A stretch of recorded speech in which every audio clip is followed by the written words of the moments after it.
atas peraturan yang sama 3612. Standing order berapa tu? 3612. Okey. Mengelirukan Dewan. Semalam Ahli Parlimen Jelutong dan juga Kota Melaka telah menyuruh pendang untuk tarik balik. Dia telah dibagi peluang untuk tarik balik, tapi dia duduk diam saja. Jadi chance memang sudah dibagi, tapi selepas SPM memberi kenyataan, dia tahu dia sudah terkilaf, dia sudah buat satu kenyataan yang salah. Nanti, bagi saya habis dulu. Tapi dia enggan untuk tarik balik. Dan ini bukan kali pertama. Minggu lepas, Pasir Putih telah membuat satu kenyataan bahawa Ahli Parlimen Bukit Gantang dapat kontrak. Dan ia telah dinafikan oleh Perdana Menteri. Dan kalau kita lepaskan mereka begitu saja, lain kali Ahli Parlimen Pemangkang akan juga buat kenyataan-kenyataan yang seperti itu.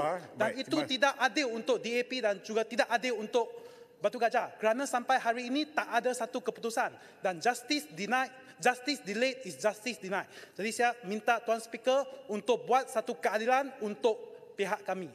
Baik. Tan Sri Speaker. Pendang mesti digantung sebab ini satu kesalahan yang amat berat. Kapal duduk. Kapal mesti ingat kepada mereka yang bersemangat. Saya faham untuk mempertahankan standing order kita. Dalam Dewan ini, insan yang paling berkuasa ialah saya. Okey? Insan yang paling berkuasa dan saya juga akan berpandukan kedua buku ini. Di kanan saya ialah perlembagaan, di kiri ia peraturan mesyuarat. Saya akan gunakan kedudukan saya sebaik mungkin. Cuma yang saya minta supaya tidak semua perkara itu mesti saya ikut dalam buku ini. Kadang-kadang saya gunakan budi bicara. Sebab itu kadang-kadang ada di antara Yang Berhormat yang terlepas, terlajak, terlebih. Saya kata slow down. Because yang pertama sekali, kita ada kamera. Yang kamera ini, 18 ini akan pancarkan apa juga tindakan Yang Berhormat di luar. Orang di Zimbabwe pun dapat. Orang di Uganda pun dapat tahu. Yang kedua, kita ada tetamu-tetamu daripada budak sekolah hinggalah belia-belia yang ada sekarang ini. Jadi saya selalu sebut bahawa kita mestilah menjadi pemimpin yang baik. Jadi untuk itu kadang-kadang saya akan gunakan kedudukan saya untuk menasihati Yang Berhormat supaya just follow the decorum dan juga undang-undang yang telah kita setujui sama. Buku ini kita yang buat. Jadi ikut peraturan. Namun pun begitu, kalau yang Berhormat tak boleh ikut, jadi saya terpaksa ikut undang-undang lah. Jadi sebab itu saya ingat, please be careful. If you are not very sure of the facts, betul, saya faham Yang Berhormat juga kadang-kadang nak main politik.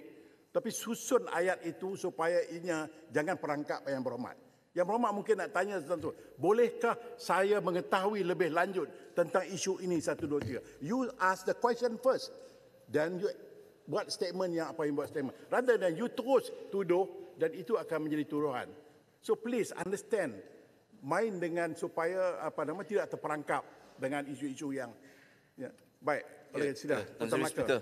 Terima kasih. Tan Sri Speaker, kami menghormati Tan Sri Speaker sebagai insan yang paling berkuasa dalam Dewan ini. Dan saya selaku timbalan whip parti DAP di dalam Dewan ini, saya nak rakamkan kritikan sekeras-kerasnya terhadap pendang. Dan bagi kami, kita DAP, kita perlu pertahankan maruah parti DAP kita. Kita tidak boleh membenarkan siapa-siapa membuat tuduhan, fitnah, pembohongan dengan hasrat nak memusnahkan imej parti DAP. Jadi saya rasalah, saya minta supaya Tan Sri Speaker boleh mengenakan hukuman yang sekeras-kerasnya terhadap pendang. Baik, ini bukan kali pertama pendang buat sedemikian. Dan ini bukan kali pertama wakil rakyat ahli parlimen daripada Perikatan Nasional membuat sedemikian. Sebelum itu, Kepala Batas menduduh kononnya ada hubungan kait antara Bagan dengan Chemping. Satu tuduhan yang fitnah. Hari ini ulang sekali lagi pendang mengeluarkan statement yang langsung tidak pernah dikeluarkan oleh SPRM. Okey. Jadi saya rasa kita perlu rujuk beliau kepada jawatan kuasa pilihan khas, pilihan hak dan kebebasan. Supaya dia dikenakan hukuman yang sekeras-kerasnya. Supaya memberi teladan kepada ahli parlimen yang lain. Jangan sebarang ucap dalam Dewan yang mulia ini.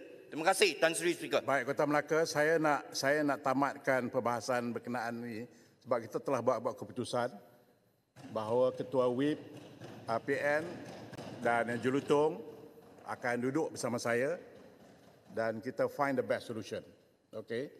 Dan apa juga keputusan itu kita akan maklumkan ke Dewan kemudian. Baik, silakan Sir.